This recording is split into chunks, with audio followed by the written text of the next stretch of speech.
While the enduring cultural resonance of Pokémon is easily attributed to its masterful creature design and addictive gameplay loop, there's a deeper socio-political engine driving its narrative longevity: the villains. While the protagonists themselves remain static and perpetually youthful, the villains that oppose them have undergone radical shifts in ideology that mirrors the evolving anxieties of the real world.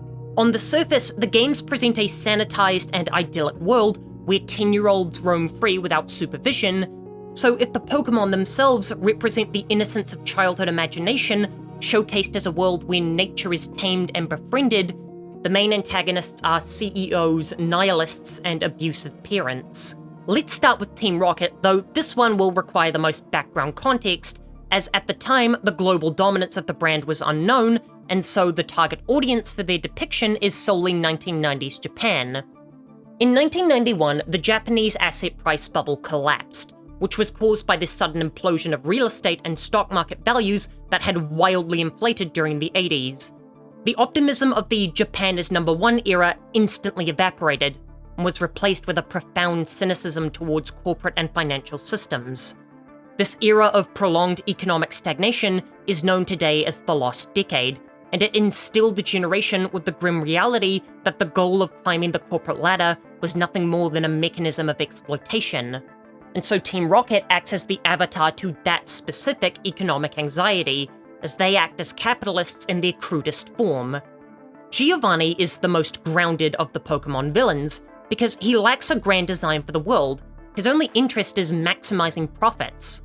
Within the context of 1996 Japan, he's the ultimate dark reflection of the Japanese salaryman or CEO.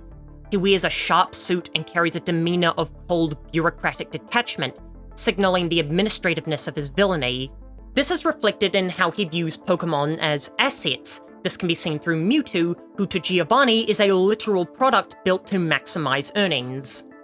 Red and Blue portray Giovanni as a pragmatic crime lord who simply seeks to control the economy of the Pokémon world.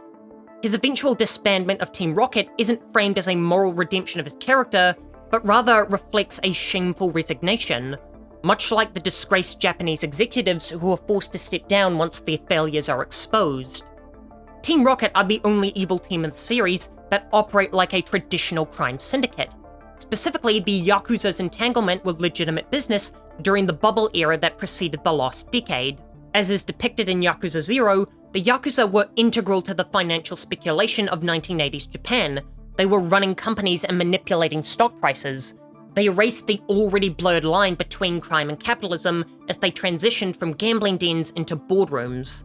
Pokémon Red and Blue reinforced this melding through the Game Corner, a gambling front that exploits a loophole in Japanese law similar to pachinko machines. In Japan, direct gambling for money is illegal, so pachinko parlors offer prizes that are exchanged for cash off-site. This is reflected in the mechanic of the Game Corner. You buy coins, gamble them on slots, and exchange them for Pokémon, once again showing how the team reduces living creatures to commodities. The Yakuza parallel is further shown by their hostile takeover of Silphco, Kanto's leading technology firm. Corporate raids by the Yakuza were a tactic they used in the 80s, occupying office buildings, holding the president hostage, and making demands, in this case the Master Ball and Silphscope. Giovanni's motivations for doing so are purely economic, as he seeks to control this intellectual property in order to further monopolize his control of the market. This is corporate extortion in the form of an RPG dungeon, as we literally fight our way up the corporate ladder of Team Rocket's organization to defeat their CEO. The narrative thrust of Team Rocket was driven by the fear that social contracts had failed, the police were ineffective, and that corporations were vulnerable to extortion and corruption. As such, Team Rocket showcased the cynical belief that crime pays if you're rich enough to own the system, and while that's objectively true, we'll get to that later, in the 90s, this was more a fear than a reality, and that fear is solidified behind Team Rocket, who don't hide behind a noble cause, which ironically makes them the most honest villains in the franchise. Their only desires are money and power, which reflects a society that's having its illusions of honor stripped away to reveal the raw pursuit of greed beneath. At the turn of the millennium, cultural anxiety dramatically shifted towards the burgeoning awareness of the environment's fragility, as well as the crystallization of the climate change debate and the rise of radical environmentalism. Japan was a leading figure in the climate debates and hosted the conference where the Kyoto Protocol was adopted in 1997, essentially the precursor to the Paris Agreement, which showcased the transition away from scientific theory to tangible fear. Game Freak decided to represent this fear in Ruby and Sapphire through Team Magma and Aqua, which would be the first of many of Pokemon's ideological terrorists.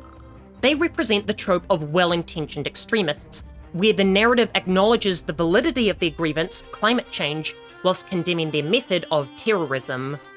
The game parallels them to the Earth Liberation Front, an early 2000s eco-terrorist group that set fire to multiple lumber companies across the northwestern United States.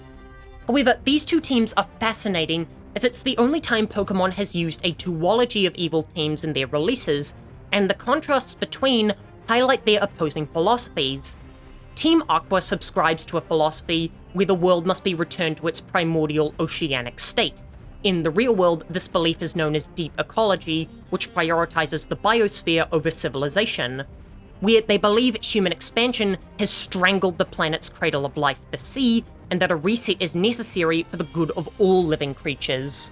Conversely, Team Magma seeks to expand the continents to fuel human progress and industrialization. This is known as an accelerationist view, where the development of a civilization is paramount to the goals of existence, and nature must be shaped to accommodate them. Both sides are entirely convinced of their own moral superiority, and see us as a short-sighted obstructionist that lacks the vision to save the planet. The horror of Gen 3 lies in the moment that each villain wins and the catastrophic regret they're overcome with, as both leaders believe they can engineer the climate with the blue and red orbs, reflecting the early 2000s anxiety regarding geoengineering and humanity's hubris in believing the Earth is theirs to conquer. But when the skies begin to fracture above Sutopolis, the villains realize that the legendary Pokemon, and by extension nature, cannot be tamed, as they watch the world they try to save fall apart. Ruby and Sapphire serve as potent metaphors for what's known as the tipping point in climate science, the fear that humanity is triggering biological events we can't reverse. The orbs represent the hypothesized climate technology we could use to avert our fate and the inevitability of their failure, which is feeding to the existential dread that this world doesn't care about our ideologies. Whether you fight for humanity or nature, the planet's response to meddling is simply destruction. By the mid-2000s, the internet had fundamentally altered the social fabric of humanity. We were more connected than ever, yet paradoxically more isolated. Enter Cyrus, the first Pokemon villain who desired nothing. Specifically, his goal is to delete the universe and create a new world without what he deems spirit or emotion. He claims that emotion is the root cause of all suffering and strife, and that removing these concepts would eliminate all pain. Cyrus is a chilling reflection of early digital nihilism, operating on cold binary logic, and views the messy complexity of the emotional spectrum as an error in the universe's design. This is a parallel to the rise of internet subcultures that prioritize logic and rationality over empathy. These radicalized people often choose to isolate themselves, and in the modern parlance, they're called blackpilled or doomers. The most obvious evidence of Cyrus's nihilism comes from the Lake Trio, Azelf, Mesprit, and Yuxi, each representing a different facet of the human spirit, willpower, emotion, and knowledge respectively. Cyrus captures and tortures them in order to extract the red chain, showing how he's reducing the spirit of humanity into a shackle he'll use to enslave the beings of creation. The thing I find most interesting about Team Galactic is how they're the first team to be depicted as a cult rather than criminals. The grunts are stripped of individuality with their robotic bowl cuts and uniforms, and are an XP for mid-2000s anxiety regarding the loss of self in the digital age, a precursor to the lonely souls we know today. They're a nihilistic internet echo chamber made flesh, vulnerable to a leader who validates their beliefs and only finds purpose in serving him. Yet, like all cults, the grunt's desperation is abused and they're tossed aside, as Cyrus states that his new world is for him alone, the ultimate betrayal of their parasocial relationship. Pokemon Black and White was my first and therefore favorite generation of Pokemon, but I still justify that stance today because it has the franchise's most ambitious narrative experiment, because it directly engages with the moral contradiction at the heart of the series. is Pokemon battling just animal abuse? Team Plasma forces you to confront the morality of the simple act of playing the game, which mirrors the rise of ethical consumption movements in the late 2000s as society began to awaken to the systematic exploitation that society was built on. The narrative excellence of Team Plasma lies in its dual leadership, which perfectly depicts the tension in modern activism. In is the pure-hearted activist, who's genuinely empathetic and morally correct in his observation that Pokemon suffer in modern society. He's the woke figure who awakens you to the systematic injustice that the Pokemon world is built on, echoing anxieties visible in Occupy Wall Street and similar movements that sought structural changes for a more equal world. You can see this in his room, that is littered with toys and memories of playing with Pokemon, symbolizing his arrested development and his pure but naive connection to the oppressed, while Ghetsis represents the cynical exploiter who doesn't actually believe in the liberation of Pokemon, yet wields the rhetoric of liberation so he can disarm the populace in order to gain more power. He is the embodiment of greenwashing and performative activism, where corporations or politicians would co-opt the language of social justice warriors to increase their power and profit.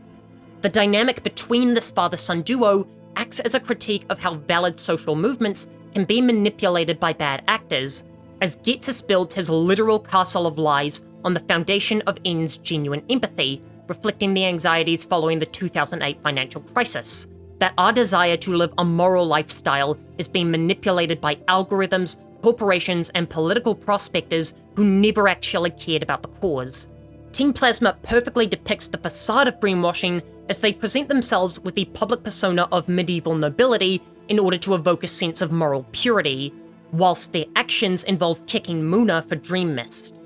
Black and White is the first and only time Pokemon has weaponized your own guilt, as N makes the same points as the community has joked about for years, but as an inhabitant of this world, there's no hint of irony in his claims. What I find the most disturbing is how the game never offers a clean rebuttal to N's philosophy, and instead pivots to Ghetsis' manipulation of his son's altruism. As while this showcases a mature understanding of society and how kind people can be taken advantage of, N's claims are left uncomfortably open. I hope you'll forgive me, but I'm going to largely skip Lysander and Team Flare, as there's a large contradiction in his philosophy that I've covered in a recent essay about his appearance in Legend ZA, which will be linked at the end of this video. But in a nutshell, if Cyrus was radicalized by 4chan, then Lysander was radicalized by Instagram and the anxiety of not having a beautiful aesthetic for all eternity, and the validation of strangers on social media. Pokemon Sun and Moon are a darkly amusing reflection of society, as they're the only recent installments that don't prey on a near-universal social anxiety, but a deeply intimate one about the horrors of home life and abusive parenting. The mid-2010s were the era when terms like gaslighting entered the common lexicon, and people began to recognize their traumas caused by toxic parents, an epidemic that I, as an autistic teenager, personally found myself caught up in, and where I was blessed with understanding parents who were able to change their ways once I learned to effectively communicate. Lusamine is a far more twisted individual, and as Pokemon's first villain who's a mother, her wickedness is defined by her relationship with her children. As the president of the Aether Foundation, she essentially runs a conservation group. However, her version is more akin to taxidermy, freezing Pokemon in cryostasis in order to keep them beautiful forever, which acts as a grotesque metaphor to her parenting style. She tries to freeze her children by dictating all their choices and to keep them as extensions of her own ego.